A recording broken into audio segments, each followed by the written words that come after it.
You're listening to Shoe In, covering the ins and outs of all things footwear, from sneakers to heels, loafers to slippers, and every type of shoe in between. Brought to you by the FDRA, the Footwear Industries Association focused on retail, trade, politics, and fashion, helping create and enhance conversations on all things footwear. And now your footwear insiders, Matt Priest and Andy Polk. We're insiders, Matt. Are we? We're inside effing platform right now. That's where we are. We're inside the industry. There you go. Trying to help people understand the dynamics of the footwear business. Yep. You know? You use so many analogies with it. Peeling back onion layers, we're insiders, that's we're this typically, and that. That's my bailiwick right there. That's your bailiwick? Yeah, just analogies. Yep. Just general tomfoolery is what that's what I try to focus on, really. Right. That's all I can really bring to the show. That's your knowledge. Senior Vice President all of tomfoolery. Buzzwords. Yep. All buzzwords. Love that's it. all I'm about. Well, let's synergize this discussion. Absolutely. That's what I'm all about. That's Jasmine, right. how are you? What's Nice up, to see Jasmine? you again. Yes. How are you? Great. I'm excited about what we're going to find out today. Oh, now you're Yes. teasing it Me out, too. and our guest is scared. Not yet. Not yet.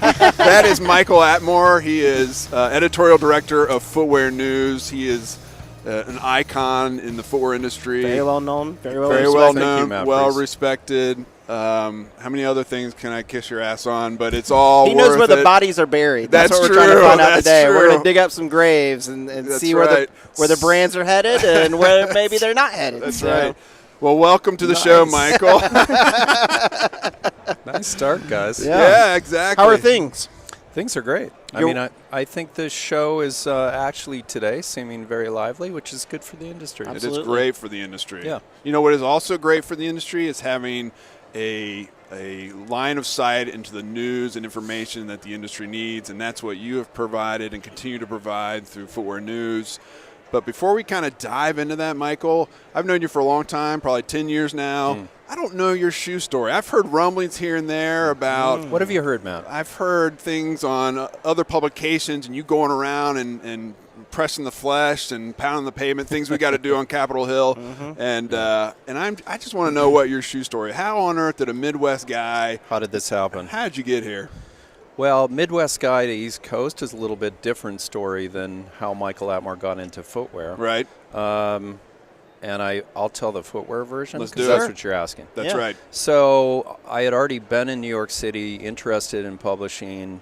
It was a volatile time, and I had done very well at a young age, but there was a lot of consolidation, not unlike what has actually happened for the rest of my career. Right. And I found myself at a very early age having been through a big publishing experience, and that company closed down.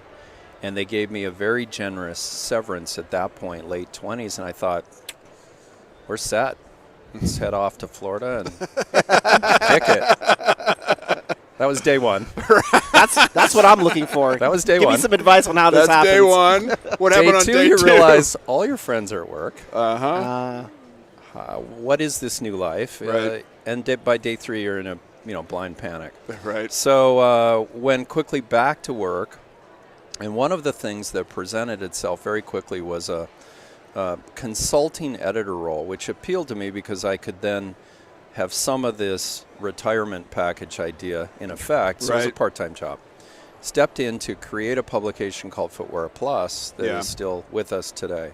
Small publishing company, and was given immediately lots of creative license there. And in that era, the main competitor was the publication I'm with now, Footwear News. And Footwear News in those days was much more business-oriented. It really was a very dry publication to look at. Yeah. It didn't have much visual appeal. I've seen the microfiche of some of that. And The fact that you're saying microfiche says it all. But what was fun was to be the disruptor. So Right. I was one of the original disruptors, I guess. And while we weren't digital in those days, we had a minor digital presence. We were disrupting in print. And it was a lot of fun. We put every dollar we had into the visual execution, and the few stories we wrote were trying to make waves. Right.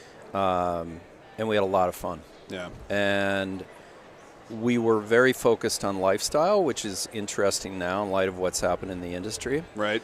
And the publication got enough traction to do two things. One, you cannot be a part-time editor on a publication that's launching. There's Right. just no way. So that very quickly grew into a full-time job. And two, was very much on the radar of Fairchild very quickly because we were making news and because there was a lot of the industry was reacting. Right. We went to athletic companies first, so we were very pro-athletic from the beginning. It has since evolved away from that, but that also drove a lot of attention from the big marketers and agencies. So long story short, Fairchild came after me, and I ended up where I am now. But I always say my current job is really like having 3 or 4 jobs because we've been owned by different people. That's right. And the business and the publication have changed so much that it's actually, you could define distinctly different eras. Right. I would say the current one is the best one because the opportunity to be truly global now is so powerful. Right. And we've just begun to scratch that surface. Right. So that was a goal that was actually difficult to achieve with a print-based publication. Right. It's just very, very hard to be global. It's got to be very hard. As I think through the fact that as a publication, you're tracking the evolution of an industry that's going through monumental change. At the same time, you're having to manage your own monumental change. And how do those two things line up, and how do they differ in a sense? It's so interesting, though, how much they align. Really? Yeah. Because if you think about it, all the issues facing the footwear industry, the fashion industry, retail industry are very similar and parallel to media. Right. Consolidation, a new audience delivery model, the way people connect to content or product. Right. The whole impact of social and digital presence. Right. So it's really a very similar exercise. I think for us, what is so amazing is that now we're really touching consumer. We're a B2C and a B2B combined. Right. And we're just beginning to understand the true power of that too. Right. And there is power in that. Right. Take us into your offices. So if you walk into the Footwear News offices, how many staff are there? How do you determine what you're going to cover? I mean, at any one time, you've got all these product launches going out. You've got all these, dynamic brands coming up with these innovative products. Earnings releases. So how do you determine in any given week? Do you have an editorial meeting where you sit down and you talk about different things, and then so just take us into the back room of Footwear News. So I mean, I think that's actually one of the bigger challenges now with a digital property that's putting out 30 to 35 pieces of content a day. You're talking about a very dynamic process of assignment and execution that has no real beginning and end. So unlike the old days, you would have a weekly meeting and establish most of this. This now has to be done on the fly. Right. And basically every morning we have a launch list. Sometimes that's 50 stories long. Wow. And we're executing, again, as I said, 30 to 35 of those by end of day or by night. It is a 24/7 business now. So we've learned that also weekends, because digital audience loves weekend content, there is an enormous amount of activity that we have to cover on the weekends. So we have become, I always say, an emergency room now. We're basically operating as on an as-needed basis, and it's 24/7. So that process inside that office has changed quite a bit. We have weekend editors. We have people who are predominantly print and doing some digital. We have digital that are lightly on the print side. And every given week, depending on what's actually going on in the calendar of events, we're reallocating those resources based on what that need is. Right. You have a collision in a month like February, where you've got award shows, we need to cover those. Huge business for us. Yeah. You've got fashion weeks, which the traditional shoe industry doesn't really pay attention to. You've got this market, and then you've got all our normal business. Right. So there's actually nothing like the period from mid-January to the end of, or the beginning of March, for true sort of packaging of all coverage. Right. In terms of overlap and staff need. And there's about, I think we have about 17 people on staff, and then at least 5 freelancers who are contributing to content.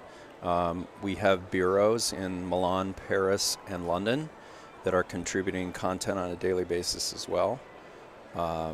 And then everything else is on assignment. So how often a day do you hit refresh on your own site? I couldn't even go on vacation if I was Michael Atmore. I'd be like just hitting refresh constantly because it changed. I mean, I literally like hit it 15 everything. times a day. And there's always a new story. Yeah. In the moment we have a story on business or trade that we're featured in, it's off the front page in a couple hours because you guys are just so quick. It's interesting because the old print models were you had the editorial meeting, you determine what you're going to cover, the writers write it, the editors edit it, and you post it, right? It was very, a very involved process. It seems like you've had to empower people a lot more to write those things. How do you still make sure you have quality control? And that's a great question. And then the other part, too, is what I'm really interested in. You were saying you're talking more to consumers directly. Does that change the voice It does. in the articles It itself? does. So, again, 3 years into this, we're still, I consider, in the learning phase. Right. And making adjustments really daily.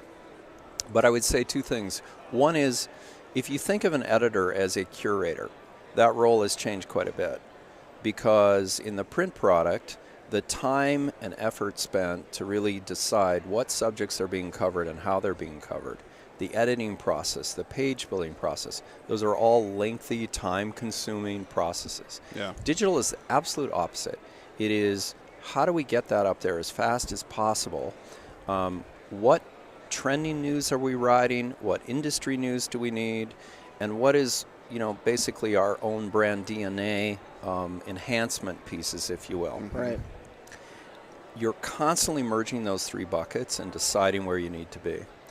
But the editor's role is very different because it's more allocation of resources and where we are any given day and less about the specific piece. Digitally, you're often catching up to the impact of what you're putting out, as opposed to sort of anticipating it based on so much labor going into the original piece. So a lot of times, this happened yesterday, there'll be a story up and it's getting a lot of reaction, and I find myself then going back and revisiting the story after it's up. That's really interesting. Yeah. So you do, to your point, have to trust your people a lot more. You have to constantly have meetings that are reassessing those lines. Did we step over a line? Are we making light of something? Are we too light about something? And re-gauging. And that could be everything from story process to we're going to stay out of this kind of story from this point on because it's not really us. And again, that's every online content provider that is trying to get traffic is facing this. Right. If you look at Vogue.com, Vogue.com is not what Anna Wintour is doing in print. Vogue.com is going over a very different lane of content, more celebrity focused. Right. You could argue sometimes even a little bit tabloidy. These are things, these are stories that generate a great deal of audience reaction and traffic, and they're hard to ignore. Yeah. So celebrity for us, it's a natural part of our business. It is an insane amount of potential traffic, so you have to manage that. And that helps provide resource It does. to fund some of the other activities that you guys do. It also just, quite frankly, expands the reach and the brand. Yeah. And that helps in many, many other ways. On the other hand, you just have to be careful that the balance isn't tipping too far that way any given day, because there's so many light celebrity stories you could do. You could really just traffic in that all day long. Yeah. And that would not necessarily provide the industry with a great deal of insight. Right. So that's where the editor now is really a balancer and a redirector. And it's a different role in print than digital. And to extend that analogy to you as a person, if I may, it's like you strike that balance between being accessible and having developed so many personal relationships in this industry, with an industry that's very down to earth. There's a lot of Midwestern folks. There's a lot of companies based in the South. There's just a lot. There's kind of the sexy fashion celebrity is not a part of that world. Yeah. At the same time, this dude brought Kanye and had him sit at an awards ceremony for 2 hours to get And Rihanna. And a slew of other celebrities. And so you are also kind of that celebrity whisperer. Those are two worlds I could not kind of straddle. I don't know how you do it, but kudos to you. Yeah, I don't know that I have a short answer to that. I think the one thing we've been very, very interested in, and this goes actually outside of athletic, Vince Camuto, for example, really understood the power of celebrity. Yeah. And I was very close to Vince, and I learned a lot about what the right celebrity could do. Jessica Simpson was huge for him. Yeah. And I always said such an interesting celebrity because she didn't have a huge career, but she had the right kind of fame that kept her out there, but not conflicting with the business aim, which is to keep her out there. Right. So I've watched so many since. Gwen Stefani and had the line with Titan. I mean, but then they would get busy. J-Lo had a big launch years ago, and then she gets very busy and moves on. So celebrity is a tricky thing for brands to manage. Right. It's a very expensive proposition. Yeah. And it has not often been used in the mainstream shoe business.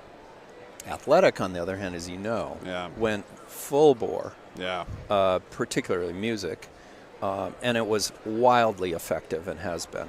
Right. Where it goes from here, we'll see, because obviously some of it works better.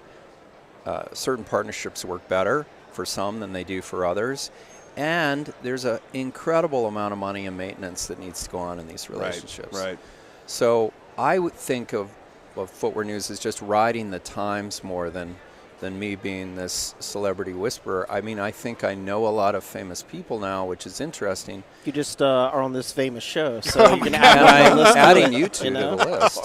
At the very bottom. Very bottom. 3. But I mean, I do think it is a business that once you get in it, you establish relationships. Yeah. And I think Kanye knows Footwear News. He understands what that was. Right. Rihanna does too. So now, Bella Hadid comes and wants to shoot, the Nike product that's out. It's sort of a catch-22, and it gains momentum over time. And we have always liked the right celebrities because they drive a lot of traffic and they drive a huge amount of awareness. Having said that, you just can't be perceived as only that. Right. So what's the future with things changing so rapidly and the drive to put content up, at every step of the way? What's the future for you guys? What's the kind of next frontier as you see it? A couple things. One is we are going to double down on business and business analysis because we've found actually there's a great amount of traffic to be had, and some of that is consumer traffic that's really interested in a peek behind the curtain and a little bit more than what's typically out there about the brands they know and love. Right. That's number one. And number two, I think, really staying in a zone that defines what expertise we can bring to the mix. Right. So, there are a lot of categories like comfort that sometimes editors and different people think, oh, that's not really sexy. Online, they do extremely well. Yeah. So what digital has done that's so interesting is reinforce some of the older lanes that we've traveled in and allowed us to really figure out how to make those new again. Right. So again, going back to comfort, for example, there is so much audience out there for the best comfort shoes, the most comfortable shoes, period. Right. This whole idea of comfort is digital candy, if you will. So it's good for us to figure out where we can pull the old FN in a very expert manner forward digitally. Right. And I'm looking forward to that. Outdoors that way. Yeah. Kids business. Yeah. Extremely interesting proposition online. anything related to kids. We did a big story on gender, basically gender-neutral footwear. Right. This got a lot of attention. Right. Staying a little more issue-oriented with the things. I've noticed that. We got into the Me Too conversation this week. Trying to bring the issues that are right around us home. Yeah.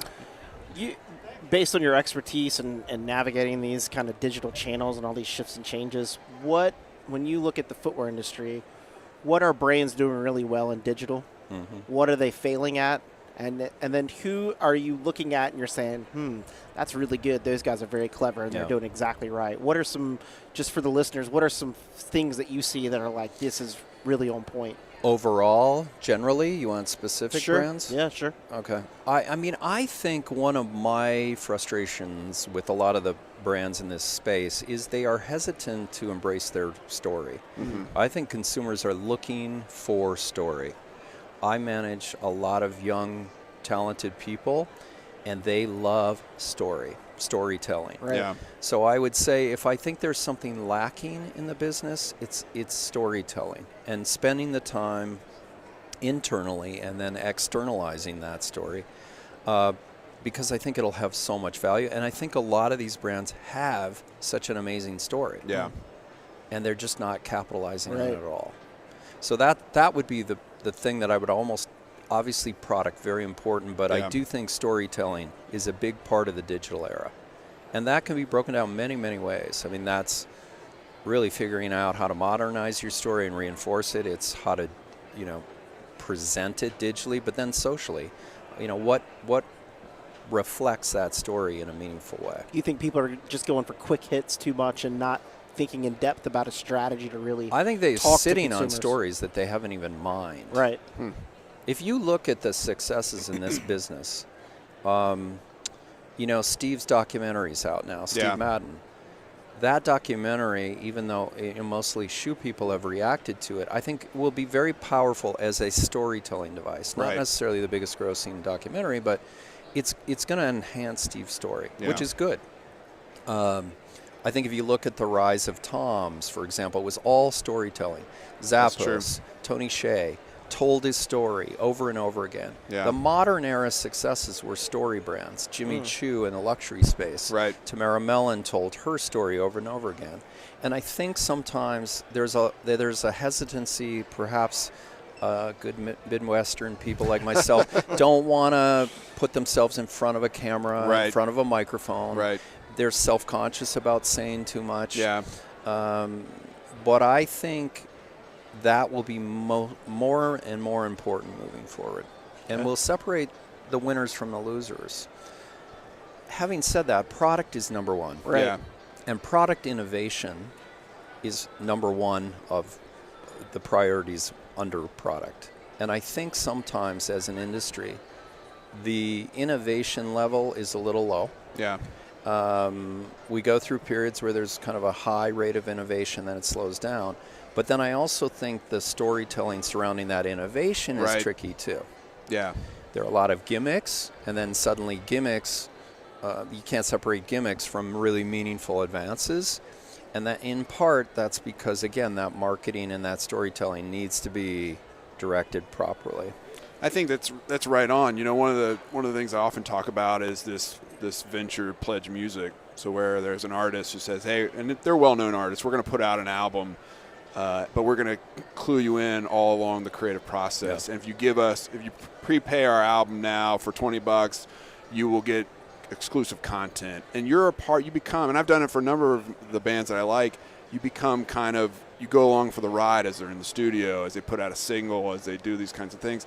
And I almost see that, having that injected into the footwear space. So if they're designers or brands that have that story, they have this following, that you could create this want for products that is to come because you're a part of the process and you understand that story. Yeah, and I think just the design side alone, you mentioned it. Yeah. There are so many designers in this room that have such interesting stories and such interesting process, but we never get to see that. Right. The luxury space is all about designer stories. It's all about putting the designer front. Not so much in this part of the business, Right. and even athletic doesn't really do that. Yeah. So, right there, you have such incredible storytelling. That's right. And would be a fascinating point of access, to your point, for consumers to see a little more process. Right. Because the other huge thing is the shoe industry is so labor intensive, and it is really an enormous amount of work to get it right. Oh, yeah. And I don't think the consumer really understands how much work Not goes at all. into Not one bit. a successful product. Yep. Yeah. Well, that's one reason why we started this podcast, is trying to have these long conversations about these things Yep. and let people just talk a bit about the whole process. And I think, that's one thing that's missed in 140 character world is Yeah. real conversation about what's happening with Yep. all the changes. And what about for our industry, and as you look at product, who is going to win in the next couple of years?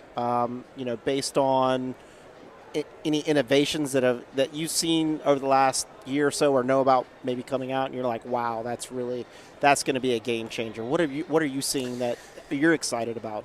The one thing I think is a huge opportunity, and I think a lot of people are chasing it, but I do think comfort in general. I think the industry's got to figure out the use of the word comfort, because there's a lot of consumers that I think shy away from buying the old notion of what a comfort shoe is. They don't want to buy their mom and dad's shoe, right? Right. They want to buy Right. something fashion forward and edgy and trendy. But I think athletic has taught a consumer that they really can wear an amazingly comfortable product on their feet. Right. And I think the problem is once they switch back and have to dress up, it's a painful experience for many. That's right. I'm looking at you more. Jasmine's always in pain. but She has to Jasmine- hang out Very with much us. true. In fairness, it's men too. Yeah. I just think that sort of combination of maybe getting rid of some of the old school story about comfort, but bringing an athletic sense of comfort and performance to every other lane of footwear Right. is a huge opportunity. I think, if you look at a company very successful right now, Allbirds, right? Yeah. And I feel what they're doing is actually providing a super comfortable product Yeah. that has a story, a sustainable story that is easy to understand and it's easy to fit. Yeah. And I do think fit is another issue Yeah. that is often overlooked or has to be overlooked by small brands. And this is why sometimes I think small brands have a disadvantage. Mm-hmm. They don't have Steve Madden's sourcing capability. They don't have all those, they don't touch all those points of distribution, Right. all that feedback coming back. Right. They just don't have enough information coming backwards about fit. Right. And so I see a lot of small brands and designers fail because they either can't focus or don't listen about fit. And fit is ultimately why you're going to continue to wear something Right. or not. That's I mean, right. It is for me. Well, I Yeah. think that's the thing on e-commerce, right? You buy the shoe, it ships to your house, it doesn't fit, you ship it back. Guess what? The brand makes no money off Yeah. of that, and maybe even loses money. Right. Yeah. So if you could, like you said, Michael, if you can figure out your data points and you understand your customer and you understand your supply chain, if you can get the fit right, just a small percent better than your competitor, you're actually going to make a lot more money. Yeah. Yep. No, the days of breaking in your shoes. I remember my parents gave me church shoes from Cole Haan. Oh, you just got to break my feet are bloody. You just got to break them in. I hope those days are over. So. Especially, if you were only wearing them to church, the break-in period was going to last That's quite right, a while. forever. That's right. 20 years later, those babies feel great. Yeah, especially But if you're CEO, Christmas, Easter only, Oh, then you're man. you're never going That's to break right. them in. So That's Yeah. right. Well, what else can we talk about with Michael? I mean, there's so much that you guys cover and so much that you guys do. yeah, by the way, I love working with your team, Katie and Neil and Sheena. They're rock stars They in their are. own right, and you've found the talent, you've brought them together, and it's just the cool thing for us as an organization trying to kind of shine light on some of the non-sexy issues that impact the industry is that because of the content demands and the shift that you've just talked about, we have the opportunity to continue to provide commentary and information because you know what, you'll put it out there but you'll be on the next thing after that. And so it's been very helpful for us to be a part of that process and that evolution that you guys have gone through. I mean, I think the interesting thing, too, is that when we hire people, sometimes I think they think, well, how am I going to write about shoes my whole career with you? And quickly they get in it and realize, and I always say this, the shoe business touches everything. So there really isn't a story that is happening in the world that we wouldn't have some relationship to. Right. And I think that's the challenge for us. But you do those tie-ins, man. Like you said, you talk about the Me Too, you talk about some of the cultural and political things that are going on, but there'll be a movie premiere, and you've covered that, or there'll be some kind of athletic, Super Bowl. You'll be covering what kind of cleats people are wearing in the Super Bowl. So you've done, and I feel like that has been ramped up in the last few years, and those tie-ins, most definitely. Yeah, those tie-ins are. You're right. It's tied to everything. Footwear's tied to everything.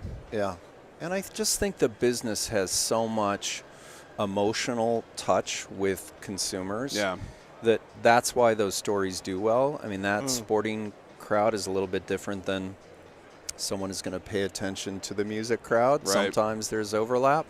But there's a real cool emotional love for shoes right now. And I see it with kids mostly. My nieces and nephews, fascinated by what I do and who I meet.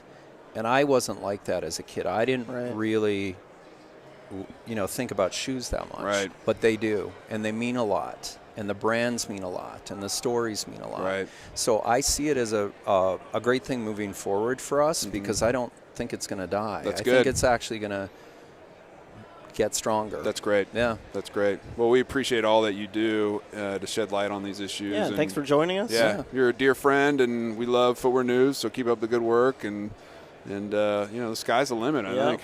But now we're going to do a fun segment. Yeah, let's do with that. Jasmine. I thought maybe we had escaped No, the fun no segment. escape. There's no There's escape zero with fun escape. segments. So what's this segment, Jasmine? We have a what you got, what you getting. Here we segment. go. What you got, what you gonna get. And Michael, that's where you're going to tell us what you're wearing today and what you're planning on purchasing in the future. Your next Wow. shoe purchase. So we should do an example. Andy, what you got? I'm wearing some Fry loafers today. Nice. Very comfortable. Yeah. I have to say, Yeah. Slip on because I'm lazy, if I'm honest. What you gonna get? I'm probably going to buy some new athletic shoes, especially with the spring coming up. Yep. I've looked at some Asics. I might go back to Adidas. Adidas is making good product. They're good making foam great product. Yep. So I'll probably buy some athletic shoes. Yep. More boost for Andy in your future. right. Jasmine, what you got?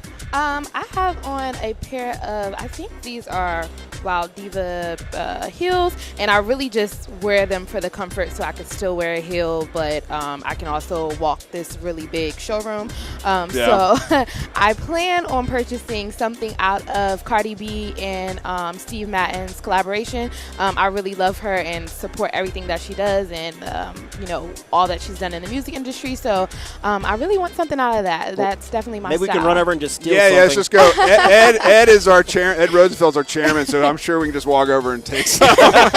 And Cardi B is a perfect example of what just drives so much traffic. Absolutely. For us. Yeah. Anything this girl does. Yeah. I mean, they want to put her in everything, even Yeah. from the Amazon commercial that she did, and the Super person Bowl who made commercial, yeah. her coat Yeah. definitely got a lot of recognition. Yeah. So, Michael, what you got?